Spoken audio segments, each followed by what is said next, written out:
This, hello mga friendship, this is my birthday nga po pala noong 2021 po.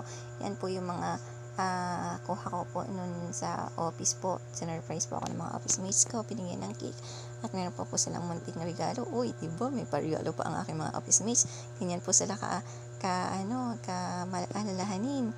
And I appreciated all of na effort po na bawat sa kanila dahil po talaga namang sila ay mababait po mga ka-office mates po.